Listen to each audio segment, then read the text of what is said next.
144 साल बाद आए महाकुंभ में मौनी अमावस्या के पावन अवसर पर आज साधु संतों को संगम में अमृत स्नान करने का मौका मिला। उनके लिए यह वो पल था जिसका इंतजार वो पीढ़ियों से कर रहे थे।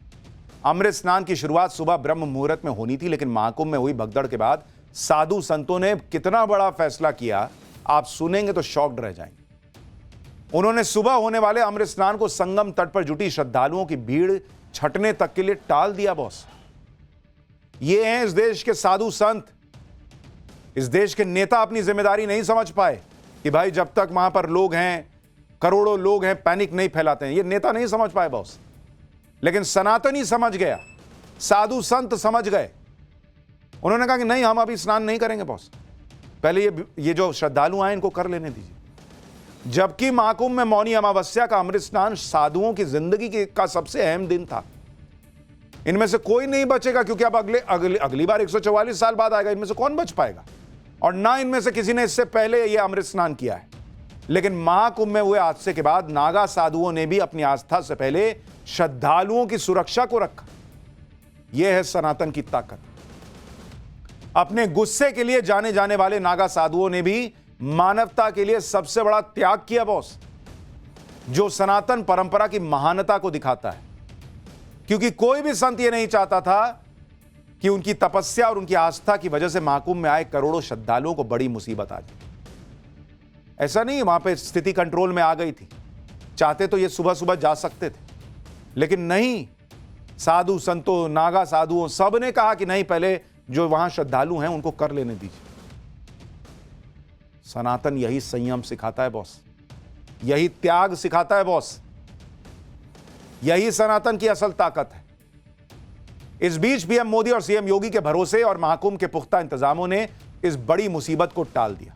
संगम तट से श्रद्धालुओं के हटने के बाद अखाड़ों के साधु अमृत स्नान के लिए पहुंचे। हालांकि इस बार अखाड़ों के साधु संतों ने यह तय कर लिया कि अमृत स्नान के दौरान बहुत बड़े स्तर पर झांकियां नहीं निकालेंगे।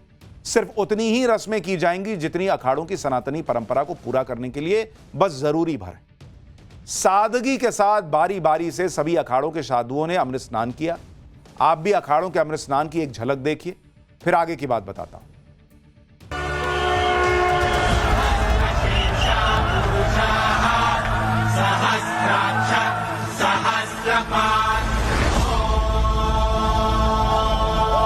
हमारे देश के लोग सभी सुखी संपन्न समृद्धि कायम रहे और सभी स्वस्थ रहें, प्रसन्न रहें।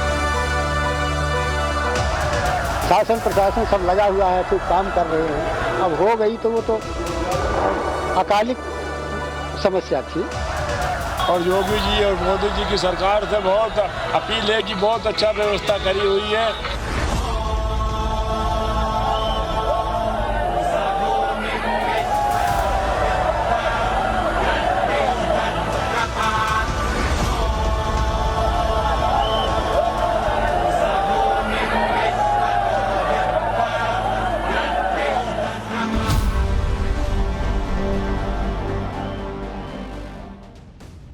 संगम तट से श्रद्धालुओं को सुरक्षित निकाले जाने के बाद सभी 13 अखाड़ों के साधु संत अमृत स्नान के लिए निकले। सबसे पहले महाकुंभ में मौनी अमावस्या के अमृत स्नान की सबसे बेहतरीन तस्वीरें देखिए। सबसे पहले ड्रोन से लिया गया यह शॉट देखिए।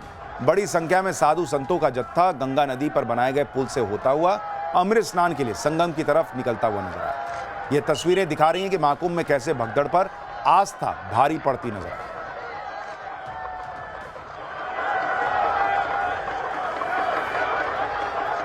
एक और तस्वीर दिखाता हूं। रथों पर सवार होकर अखाड़ों के महामंडलेश्वर संगम की तरफ बढ़ते हुए नजर आए। जरा इस तस्वीर को भी देखिए।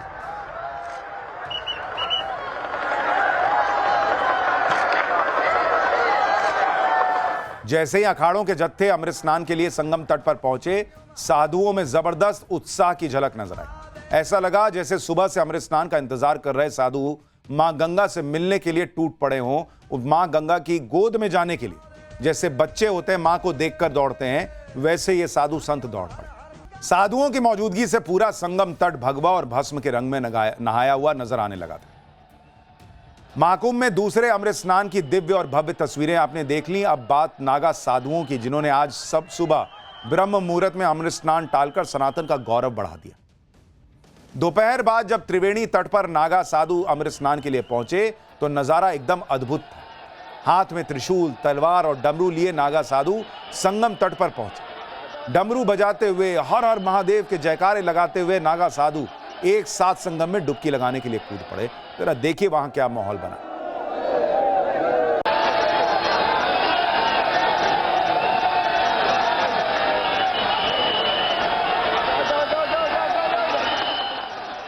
नागा साधुओं ने खुद तो स्नान किया ही, उन्होंने अपने हथियारों को भी संगम के पवित्र जल से स्नान करवाया। नागा साधु अपने इन्हीं हथियारों के दम पर कई बार सनातन पर हमला करने की कोशिश करने वाले आक्रमणकारियों को छठी का दूध याद दिला चुके हैं। सनातन धर्म की रक्षा के लिए ही आदि शंकराचार्य ने साधुओं की टोली की स्थापना की, जिन्हें नागा साधु कहा गया।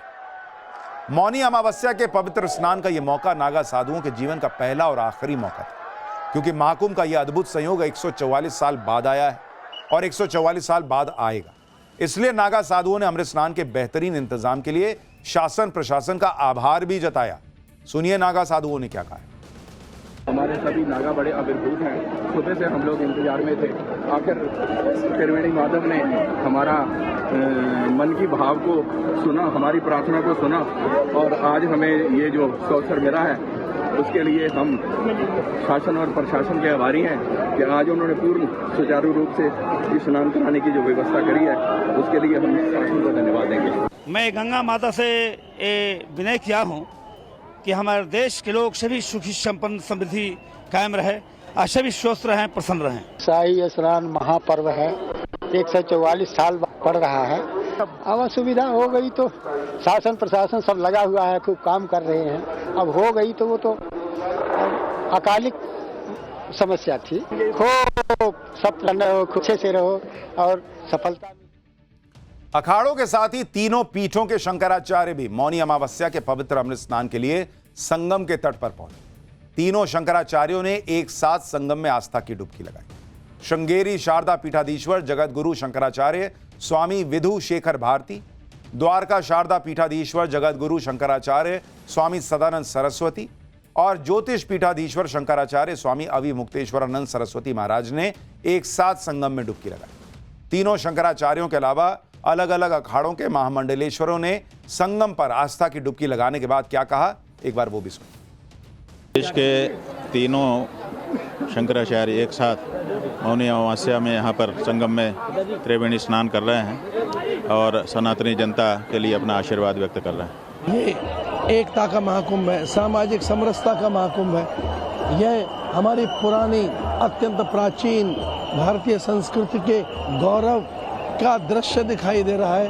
अमृत स्नान किया, गंगा पूजन किया, अपने देवी देवताओं का हमने पूजन किया और यह अलौकिक अनुभव है, यह अलौकिक अनुभव है, अलौकिक दर्शन है। महाकुंभ में अखाड़ों के अमृत स्नान का शेड्यूल पहले से तय होता है। यह भी तय होता है कि हर अखाड़े को अमृत स्नान के लिए करीब 40 मिनट का वक्त मिलेगा, लेकिन आज भगदड़ की वजह से अखाड़ों ने सिर्फ 10 से 15 मिनट तक ही अमृत स्नान किया और ज्यादातर अखाड़ों ने संगम तट तक पहुंचने के लिए झांकी भी नहीं निकाली। हालांकि कुछ अखाड़े आज भी जुलूस निकालते हुए अमृत स्नान के लिए पहुंचे। ये तस्वीरें दिगंबर अखाड़े के साधुओं के जुलूस की है। दिगंबर अखाड़े के साधु संत बैंड बाजे के साथ अमृत स्नान के लिए निकले। जुलूस के आगे आगे चल रहे साधुओं के हाथों में अखाड़े की धर्म ध्वजा भी नजर आई। अखाड़े के सन्यासियों ने हथियारों का प्रदर्शन भी किया। किसी के हाथ में तलवार तो किसी के हाथ में भाले दिखाई दिए। अखाड़ों के जुलूस पर ग्राउंड जीरो से हमारे सहयोगी की एक रिपोर्ट देखी। पास आते हुए अखाड़ों की तस्वीरें आप देख करके जाहिर तौर पर आप भी रोमांचित हो उठेंगे, क्योंकि हम जब यहाँ पर मौजूद हैं तो ये अद्भुत तस्वीरें सिर्फ महाकुंभ के वक्त आपको देखने को मिलती हैं, कुंभ के वक्त देखने को मिलती हैं। ये खूबसूरत तस्वीरें इस वक्त आपके सामने, बिल्कुल अखाड़ों के सामने ही हम इस वक्त मौजूद हैं। हर हर महादेव के उद्घोष इस वक्त, जयकारे इस वक्त सुनने को मिल रहे हैं। कैमरा ऊपर करके अगर आप दिखा पाए तो नागा सन्यासी भी इस अखाड़े में, इस जत्थे में शामिल हैं और साथ ही साथ ये देखिए बहुत ही सुंदर तस्वीरें। यानी एक हादसा हुआ, दुखद हादसा हुआ, लेकिन उस हादसे ने जो लोगों का उत्साह था उसे कम नहीं किया। व्यवस्था बेहतर थी, प्रशासन ने पैनिक नहीं फैलने दिया, साधु संतों ने सनातन का गौरव बनाए रखा और इसलिए रात होते होते करीब 8 करोड़ लोगों ने अब तक स्नान कर लिया है।